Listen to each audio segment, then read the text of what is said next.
Amen. Bwana Yesu asifiwe sana. Ninakusalimia katika jina la Yesu. Ninakukaribisha katika semina yetu ya neno la Mungu. Hii ni semina ya tarehe 7, 8 na 9 ambapo lengo letu ni kwa ajili ya kushiriki na wewe ibada hii ya maombi, lakini pia kukufundisha mambo mbalimbali ambayo maombi yanaweza yakafanya katika maisha yako. Sasa siku ya leo tutaenda kujifunza somo linasema nguvu ya maombi katika kukutoa katika mkwamo na katika kukutoa katika gereza ulilonalo. Nguvu ya maombi katika kukutoa katika mkwamo na katika kukutoa katika gereza ambalo upo. Watu wengi huwa wanapita katika mikwamo mbalimbali ambayo huwa inawasababisha washindwe kupiga hatua. Kwa kawaida mtu anapokuwa gerezani, mtu anapokuwa kwenye mkwamo, tafsiri yake ni kwamba yuko gerezani. Mtu anapopata mkwamo wowote katika maisha yake, tafsiri yake ni kwamba huyo mtu yuko gerezani. Na kwa sababu yuko gerezani, kuwa na uhakika kwamba kuna vitu vingi ambavyo huwa vinasimama, vinashindwa kuendelea. Kwa hiyo kama kuna program au project ambazo alikuwa anazifanya, kuwa na uhakika kwamba zitasimama, hazitaendelea kwa sababu huyo mtu yuko gerezani. Sasa siku ya leo tutatumia kitabu cha Matendo ya Mitume sura ya 12 kuanzia mstari wa kwanza mpaka ule wa 11 kama case study. Kama case study tutatumia kitabu kile cha Matendo ya Mitume sura ya 12 kuanzia mstari ule wa kwanza. Kuna vitu vingi ambavyo tutaenda kujifunza, kuna vitu vingi ambavyo tutajifunza kupitia maandiko haya niliyoyataja. Tukianza mstari wa kwanza, Matendo ya Mitume sura ya 12, kuwa makini, nifuatilie kwa makini, tutakuwa tunachambua mstari mmoja baada ya mwingine kwenye hii paragraph, na kuna vitu vingi ambavyo Mungu anatufundisha. Kuwa na uhakika kwamba hautabaki kama ulivyo. Tunajifunza nguvu ya maombi katika kukutoa wewe katika mikwamo mbalimbali ambayo unapitia katika maisha yako. Sasa mstari wa kwanza, Biblia inasema, Matendo ya Mitume sura ya 12, panapo majira yale yale Herode mfalme akanyosha mikono yake kuwatenda mabaya baadhi ya watu wa kanisa. Mstari wa pili, akamua Yakobo ndugu yake Yohana kwa upanga, na akiona ya kuwa imewapendeza Wayahudi, akaendelea akamshika Petro.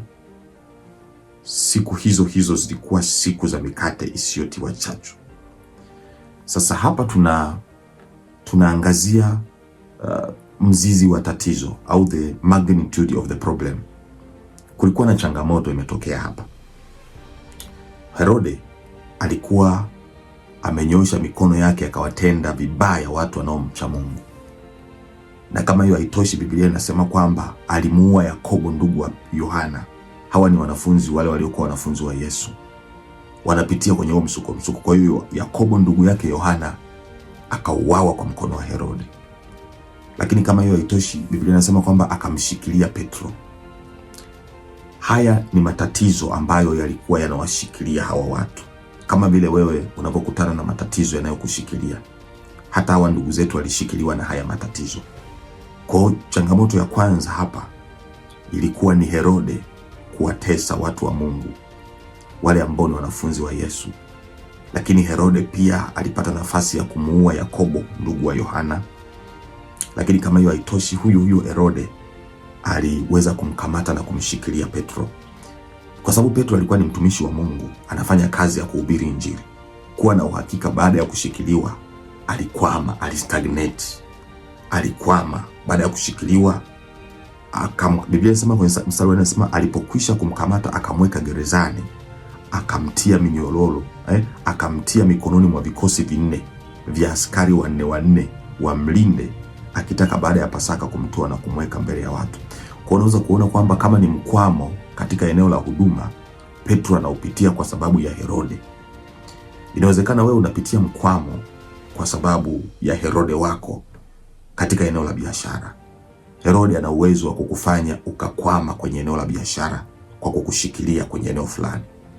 Unakuta kuna muda tu ghafla wateja hawaji, biashara yako inadoda, unaenda kubeba mzigo wako, unakuja kuuleta sokoni, mzigo hautoki, siku zinazidi kwenda, mzigo unaharibika, mambo hayaendi. Huo ni mkwamo ambao Herode ameushikilia. Ni kama Petro ameshikiliwa na Herode. Huduma ya Petro ilitakiwa kuendelea, lakini Herode alikuwa amemshikilia, amemweka gerezani. muda ambao Herode amemshikilia Petro, amemweka gerezani, kuwa na uhakika kwamba kuna vitu vingi ambavyo vilikuwa vinatakiwa kuendelea havikuendelea kwa sababu Herode alikuwa amemshikilia Petro na kumweka gerezani. Na kwa bahati mbaya sana alimpa na vizuizi. Haikutosha kwake kumshikilia na kumweka gerezani, akamwekea na vizuizi. Kizuizi cha kwanza kilikuwa ni kumtia gerezani. Kizuizi kingine kilikuwa ni kupanga vikosi vinne vya askari, ambao hao askari hivyo kila kikosi kina askari wanne. Kwa ukipiga mahesabu hapa, maana yake ni askari 16. Wote walikuwa wamewekwa pale, wamepangwa kwa ajili ya kumkamata, kwa ajili ya kuhakikisha kwamba huyu Petro hatoki katika gereza.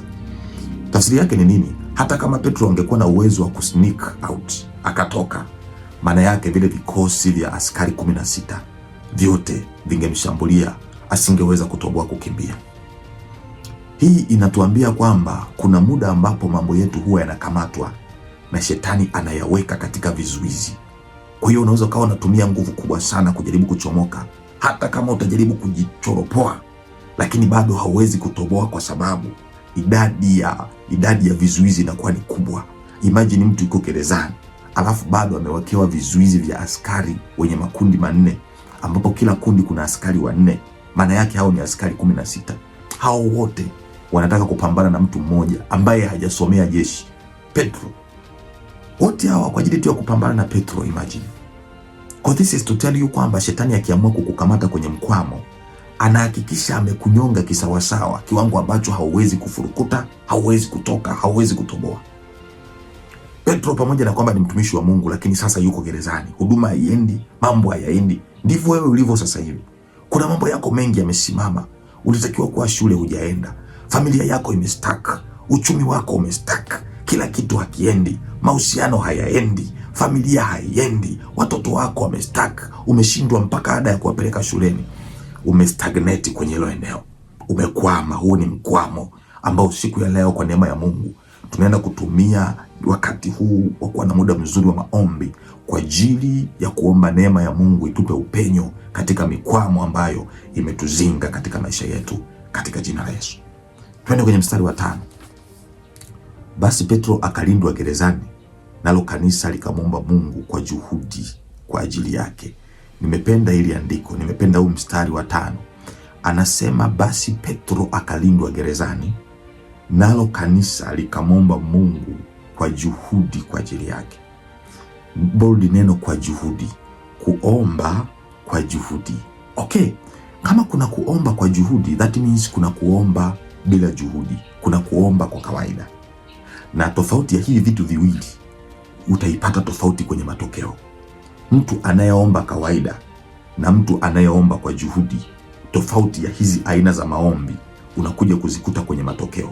Matokeo ya mtu anayeomba kawaida na matokeo ya mtu anayeomba kwa juhudi ni tofauti kabisa, ni tofauti kabisa.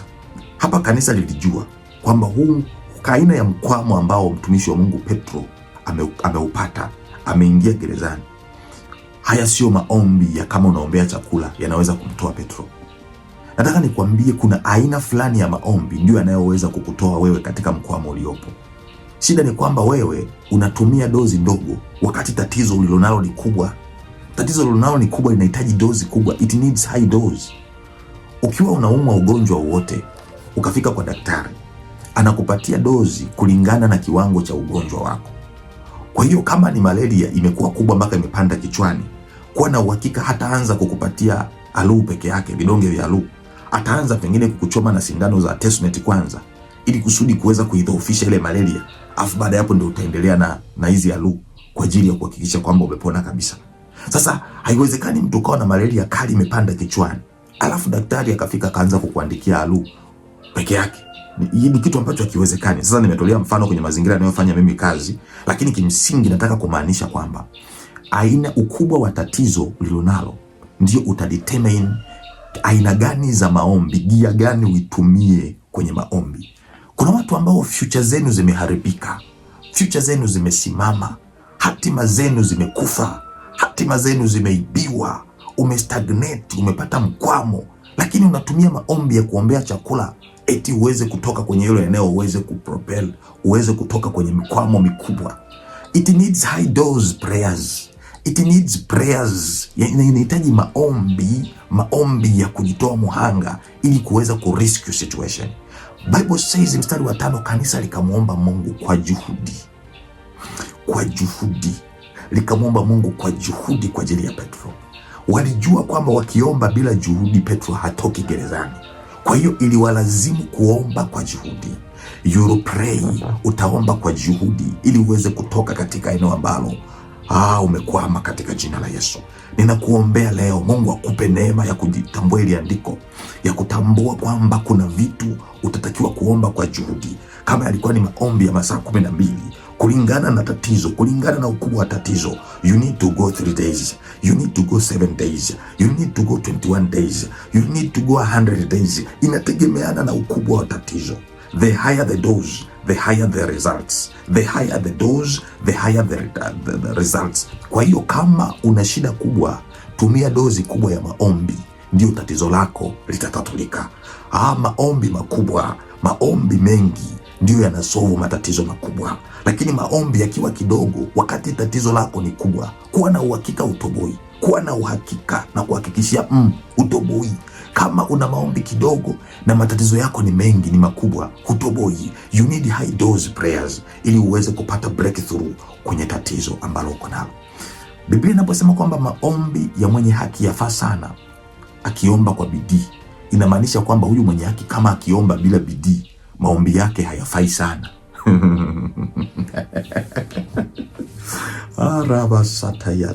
Listen to me. Kama Biblia inaweza kusema maombi ya mwenye haki yafaa sana akiomba kwa bidii, kuwa na uhakika kwamba maombi ya huyu mwenye haki kama asipoomba kwa bidii hayafai sana, yanafaa kidogo. This is to tell you kwamba ili upate matokeo makubwa katika maisha yako, you have to go higher dose. Lazima uende dozi kubwa ili uweze kupata matokeo katika maisha yako katika jina la Yesu. Sasa twende. Biblia inasema mstari wa 6, hata wakati Herode alipotaka kumtoa usiku ule ule, Petro alikuwa analala katikati ya askari wawili, amefungwa minyororo miwili, walinzi mbele ya mlango wakilinda gereza. Sasa kwa mkwamo kama huu, Petro amewekwa, ana walinzi 16 wako, yani vikosi 16, vikosi vinne vyenye askari 16, alafu kuna gereza, alafu amefungwa minyororo, alafu Petro alikata tamaa. Kwa lugha nyingine, Petro hata kuomba alikuwa hawezi. Ndio maana alilala usingizi. Na ndio maana kanisa likasema hapa, tusipomwombea huyu mwamba hatoboi. Kwa hiyo kuna namna maombi unayowaombea watu wengine pia Mungu anaweza akayatumia kuweza kurescue watu wako wa karibu. Kwa hiyo kumbe unatakiwa kuwa na network ya watu wanaokuombea ili kusudi mambo yako yaweze kwenda. Wakati mwingine utakuwa huna nguvu za kuomba, ila kama umejiungamanisha na familia ya watu wanaoomba, maana yake unaweza ukasustain kupitia maombi ya watu wengine. However, sio ya kutegemea, kwa sababu what if wasipopata ufunuo wa kukuombea? Unaweza ukashangaa unabaki gerezani maisha yako yote, you rot in jail.